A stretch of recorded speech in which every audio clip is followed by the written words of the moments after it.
March 6, 1944. 13:17 hours.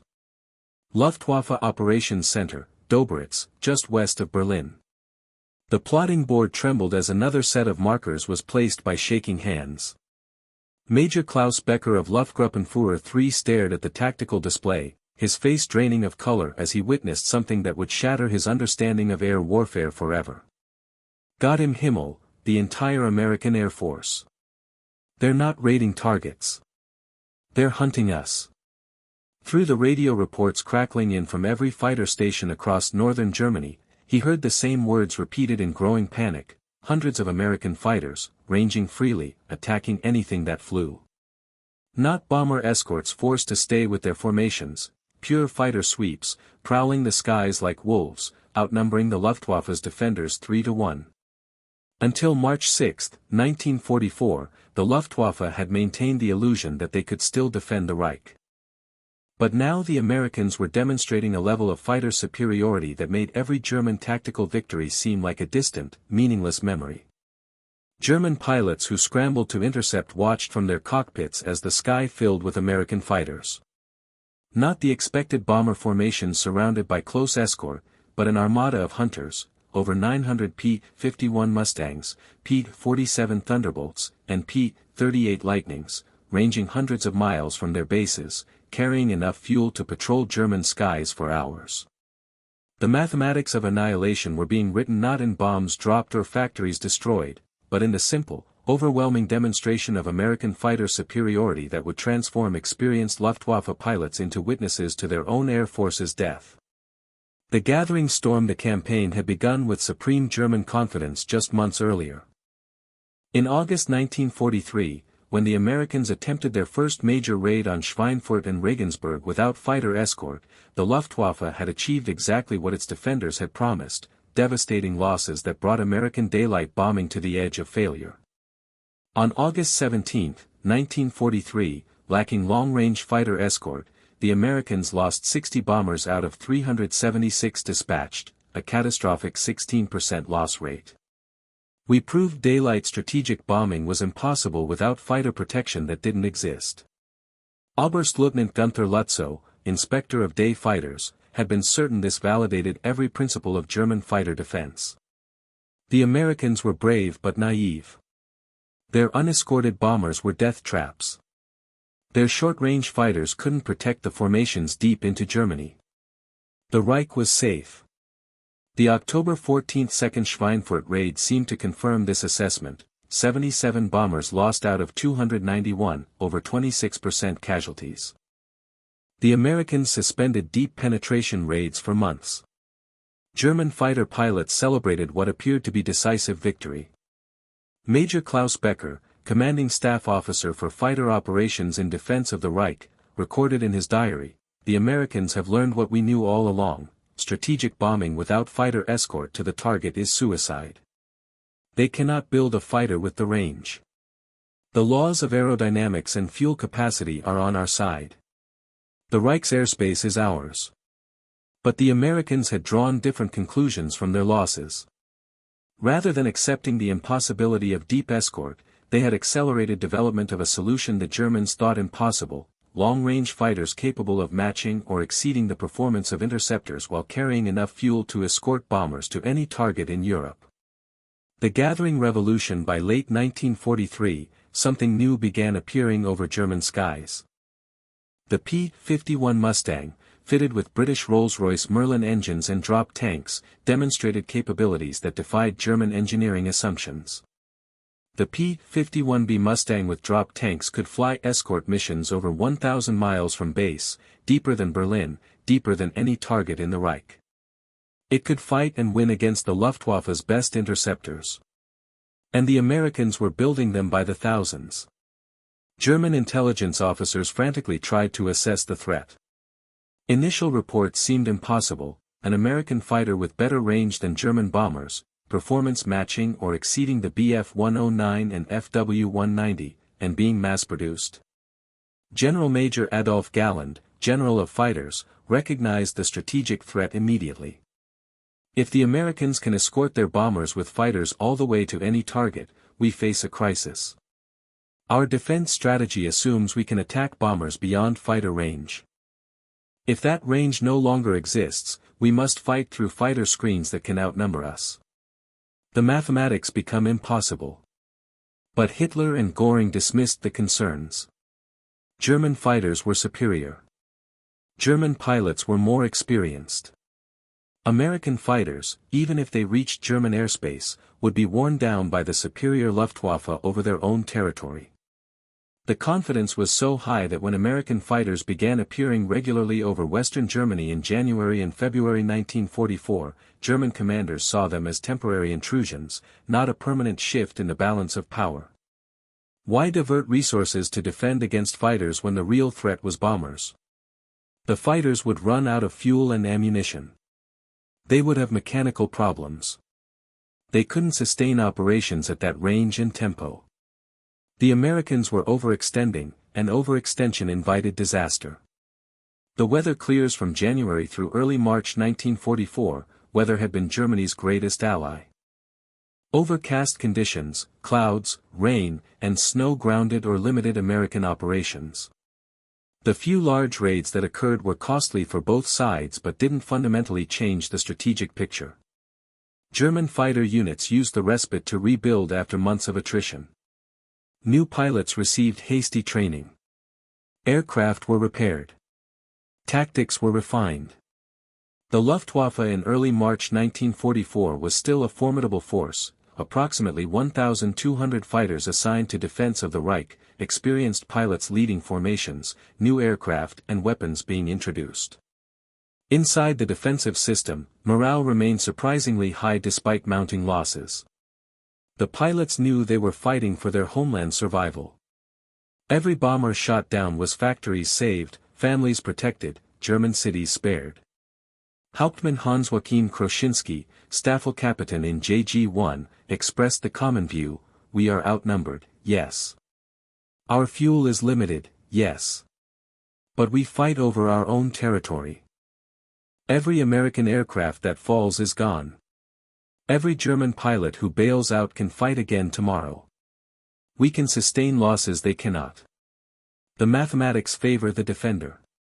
Then, on March 4, 1944, the weather across northwestern Europe began to clear. High pressure moved in. Forecasters predicted days of clear skies. And American strategists saw their opportunity. Major General James H. Doolittle, commanding the 8th Air Force, had been waiting for this moment. The bomber offensive would continue, but now with a new primary mission that would transform everything: destroy the Luftwaffe fighter force through direct air combat, not just industrial targeting. The new American strategy was brutally simple: send such massive formations of bombers and fighters that the Luftwaffe had to respond in force to defend vital targets. Then use overwhelming fighter superiority to destroy German fighters in the air and on the ground. Turn every mission into a battle of attrition the Germans couldn't win. March 6, 1944 would be the day this strategy reached its terrible maturity. The Armada launches March 6, 1944 dawned with something German defenders dreaded: clear skies across Europe. British and American airbases hummed with activity as the largest fighter operation yet assembled prepared to launch. At 8 o'clock hours, the first aircraft began taking off from bases across England. The bomber force was massive, 730 B-17s and B-24s heading for multiple targets in Berlin and surrounding areas. But surrounding them was something unprecedented. The 8th Air Force launched 801 fighters. The 9th Air Force added another 100. Over 900 American fighters, organized into sweeps and escorts, would penetrate German airspace. Some would stay with bombers. Others would range freely, hunting any Luftwaffe aircraft that rose to intercept. P-51 Mustang groups would fly extended-range missions, cruising ahead of bomber formations to challenge German fighters before they could organize attacks. P-47 Thunderbolt groups would provide close escort and dive bombing support. P-38 Lightning groups would conduct area patrols and strafing attacks on airfields. The scale was staggering. German defenders typically faced 400 to 500 escort fighters on major raids. Now they would face nearly double that number, many flying independent hunter missions unconstrained by bomber protection duties. At Dobritz Operations Center, Major Klaus Becker watched the plotting board fill with incoming radar and observer reports. The scope is full. Continuous returns from the Dutch coast inland. Estimate 500+ aircraft inbound, with more formations following. Luftwaffe fighter control issued scramble orders across northern Germany. Every available fighter station launched interceptors. Bf-109s and Fw-190s climbed toward predetermined assembly points where they would form into defensive formations before attacking the American stream. Standard German tactics called for fighters to assemble into large formations, sometimes 40 to 50 aircraft, that could punch through American fighter screens to reach the bombers. This required time, coordination, and controlled airspace to organize. But March 6 would not allow standard tactics. The Hunter's Hauptmann Wilhelm Steinmann, flying his Bf-109G-6 with 2/JG-3, climbed through 5,000 meters over Brandenburg at 12:45, following his Geschwader's assembly beacon. His Gruppe was supposed to join with two other Gruppen to form a defensive mass before intercepting the Americans. Steinmann, break right. Amerikaner. High 6 o'clock. He yanked the stick, the 109 rolling violently. Four P-51 Mustangs dove past his position, guns blazing. They weren't escorting bombers. They were hunting German fighters during assembly, before formations could organize. This was new. The American fighters had always stayed close to their bombers, constrained by escort duty. Now they were ranging freely, attacking German fighters in their own assembly areas, turning the hunters into the hunted. Steinmann's Gruppe scattered. No time to form up. Individual aircraft and pairs fought desperately against aggressive American fighters who had altitude, energy, and numerical advantage. The carefully planned mass defensive formation never formed. Across the sky over northern Germany, this scene repeated dozens of times. German fighters scrambling to assemble were attacked during climb-out and formation. The Americans weren't waiting for the Germans to come to them. They were destroying German tactical cohesion before it could develop. All stations, American fighters over assembly beacons. Impossible to form up. Engaging in pairs and fours. At Dobritz, Major Becker listened to the radio chaos with growing horror. The entire defensive system was predicated on massed formations. Individual fighters or small groups couldn't survive concentrated attacks through American screens. But the Americans weren't allowing massed formations to form. Some German units managed to assemble and push through toward bomber formations. JG-11 formed a Gruppe strength attack and dove toward a B-17 formation near Braunschweig. They shot down 3 bombers. Then 30 P-51s and P-47s tore into them from multiple directions. Of the 36 German fighters that made that attack, 14 were shot down. The survivors scattered, unable to reorganize for further attacks. The bomber formation continued, barely disrupted. The mathematics of the air battle were brutal and simple. German fighters that assembled to attack bombers were swarmed by multiple American fighter groups. German fighters that stayed dispersed couldn't effectively attack bomber formations. Either way, they died without achieving the mission. The sky full of enemies. Oberfeldwebel Ernst Schroeder, a veteran with 47 victories flying Fw-198 with 4/JG-3, found himself alone over Magdeburg at 13:05 after his swarm was scattered by P-47s. He climbed into cloud cover, trying to assess the situation. Breaking into clear air at 7,000 meters, he looked around for friendly aircraft. What he saw instead would haunt him forever. In every direction, American fighters. Not formations staying with bombers, but individual flights and squadrons ranging freely, patrolling sectors of German airspace like they owned it. He counted over 40 P-51s and P-47s in his immediate visual range, none closer than 5 kilometers, all searching. This is what it looks like when you've lost. Not a fair fight you're losing. Just the sky full of enemy aircraft and nowhere to hide. He dove for the deck, running for his home airfield at maximum speed. American fighters spotted him but didn't give chase. They were hunting for more targets, conserving ammunition for other kills. He was beneath their notice. Landing at his base, Schroeder taxied to dispersal, shut down the engine, and sat in the cockpit for several minutes, unable to move. His ground crew helped him out. "How many did you get, Herr Oberfeldwebel?" "I got away. That's all." Across JG-3, only 19 of the 37 fighters that scrambled returned. Most of those lost were shot down by American fighters. One was lost to mechanical failure.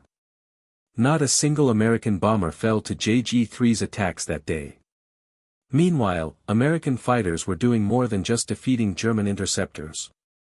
Fighter groups assigned area sweep missions attacked German airfields, strafing parked aircraft, attacking anything that tried to take off or land, turning German bases into killing zones. 56th Fighter Group P-47 strafed Lippstadt airfield, destroying 12 aircraft on the ground and damaging others. The field was forced to close for hours. Fighters trying to land there were diverted or shot down attempting to reach alternate bases. 354th Fighter Group P-51s caught a grup from JG-1 during landing recovery at Rain. The German fighters, low on fuel and ammunition after combat, were trying to land when Mustangs dove through and attacked the landing pattern. 7 German fighters were destroyed attempting to land. It wasn't just combat, it was systematic destruction of the Luftwaffe's ability to operate. The arithmetic of annihilation. What followed was not a heroic air battle but a methodical demonstration of overwhelming numerical and operational superiority that shattered German air defense more effectively than any single defeat. By mid-afternoon, the American bomber formations had hit their targets, industrial areas in and around Berlin, aircraft factories, transportation hubs, and were withdrawing. But the fighter battle continued. American fighter groups, having fuel and ammunition remaining, continued to patrol German airspace. They didn't withdraw with the bombers. They stayed, hunting. German fighter control tried to organize landing recoveries, but American fighters were attacking airfields and landing patterns. Pilots low on fuel faced terrible choices: land at a field under attack, divert to distant bases and risk running out of fuel, or bail out over friendly territory. Dobritz control, this is Weiss 7. Fuel critical. Home field under attack. Request alternate. Weiss 7, divert to Parchim, 150 km north-northwest. Negative, control. Insufficient fuel. I'm going down. Another pilot saved, if he survived the bailout. Another aircraft lost. Another experienced pilot unavailable for days or weeks while he recovered and made his way back to his unit. The cold mathematics accumulated throughout the afternoon. German fighter units reported catastrophic losses: JG-111 aircraft destroyed, 8 damaged. JG-318 aircraft destroyed, 5 damaged. JG-1112 aircraft destroyed, 7 damaged. JG-26, 9 aircraft destroyed, 4 damaged. Total Luftwaffe fighter losses for March 6, 1944, 66 fighters destroyed, 30 damaged. 53 pilots killed or missing. 13 wounded. American bomber losses: 69 heavy bombers destroyed out of 730 dispatched, 9.4% loss rate. Significant but sustainable. American fighter losses: 11 fighters destroyed out of over 900 dispatched, barely 1% loss rate. The exchange rate was catastrophic. For every American fighter lost, 6 German fighters were destroyed. The Luftwaffe lost pilots at a rate that couldn't be replaced. The Americans lost aircraft at a rate their factories replaced in hours. But the real devastation wasn't in the numbers of that single day. It was in the psychological transformation those numbers represented. The realization that evening, Major Klaus Becker sat in the Dobritz operations room, compiling loss reports and writing his daily summary. The numbers told a story his training said was impossible. We didn't lose today because our pilots weren't brave enough or skilled enough. We lost because the Americans have solved the fundamental problem of strategic air warfare, fighter range. They can escort bombers anywhere in Europe. They can hunt our fighters in our own airspace. They have enough aircraft to do both simultaneously. The American P-51 Mustang groups had demonstrated operational capabilities that exceeded German strategic bombers. With drop tanks, they flew 1,200-kilometer missions, Berlin and back with fuel for combat. They outperformed the Bf-109 and matched the FW-190 in most regimes. And the Americans were fielding them in numbers that suggested unlimited production. German intelligence reports indicated American fighter production exceeded 2,000 aircraft per month. Pilot training was producing 5,000 pilots per month. The Americans could sustain losses that would cripple any European air force and return the next day with full strength. Meanwhile, German fighter production for March 1944 was approximately 1,000 aircraft. Pilot training was producing perhaps 800 pilots per month, and the quality was declining as training time was cut. Losses in experienced pilots couldn't be replaced. General Major Adolf Galland, reviewing the March 6 reports, understood the strategic implications immediately. If the Americans can do this every day the weather permits, we cannot survive. We are fighting a war of attrition with an enemy who can sustain attrition indefinitely while we cannot. The mathematics are simple and fatal. At lower levels, pilots understood without needing statistics. Hauptmann Wilhelm Steinmann, the JG-3 pilot who had been attacked during assembly, spoke for many. Before today, we fought bombers surrounded by escort fighters. Now we fight fighter aircraft that happen to have bombers with them. The sky belongs to them. We're just targets. The psychological impact spread through German fighter units overnight. Pilots who had maintained confidence despite losses suddenly understood they were fighting a battle already lost. Not lost through cowardice or incompetence, but through simple industrial and operational superiority that no amount of bravery could overcome. The pattern repeats. March 6 was not an isolated maximum effort. It was the new normal. March 8, over 800 American fighters escorted bombers to Berlin again. Luftwaffe losses, 37 fighters destroyed. March 9, weather-prevented operations.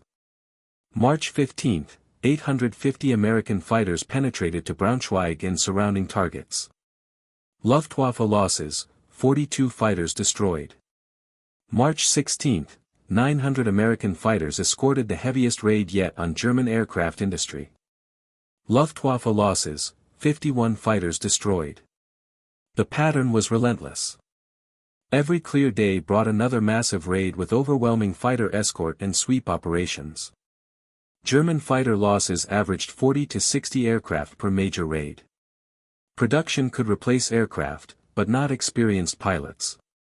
By late March, the crisis was undeniable. Defense of the Reich fighter units were at 60 to 70% strength. Experienced pilots were being killed faster than replacements arrived. New pilots with 100 to 150 flight hours were thrown into combat against American pilots with 300+ hours plus combat experience. We are witnessing the death of the Luftwaffe as an effective fighting force. Not through single climactic defeat, but through systematic attrition we cannot sustain. General Major Adolf Galland, April 1944. April continued the hemorrhage. May intensified it. By June 1944, when the Allies launched the Normandy invasion, the Luftwaffe's fighter forces were shadows of their January strength, not just in numbers, but in experience, morale, and effectiveness. On D-Day, June 6, 1944, the Luftwaffe managed fewer than 100 fighter sorties over the invasion beaches against over 14,000 Allied sorties. The German pilots who did attack faced overwhelming opposition and achieved nothing. Oberfeldwebel Ernst Schroeder, the veteran who had seen the sky full of American fighters on March 6, was killed June 12, 1944, shot down by a P-51 over Cannes. He had 52 victories. His replacement had 15 hours in type. The historical verdict post-war analysis by both German and Allied military professionals confirmed what the pilots in the sky had understood. March 1944 marked the functional end of the Luftwaffe as a strategic factor in the air war over Europe. General der Jagdflieger Adolf Galland, in post-war interrogations, the Americans demonstrated that the nation with superior industrial capacity and operational reach will win the air war regardless of individual pilot quality or tactical skill. Once they achieved fighter parity in performance and overwhelming superiority in numbers and range, the outcome was mathematically certain. We were not fighting an air force.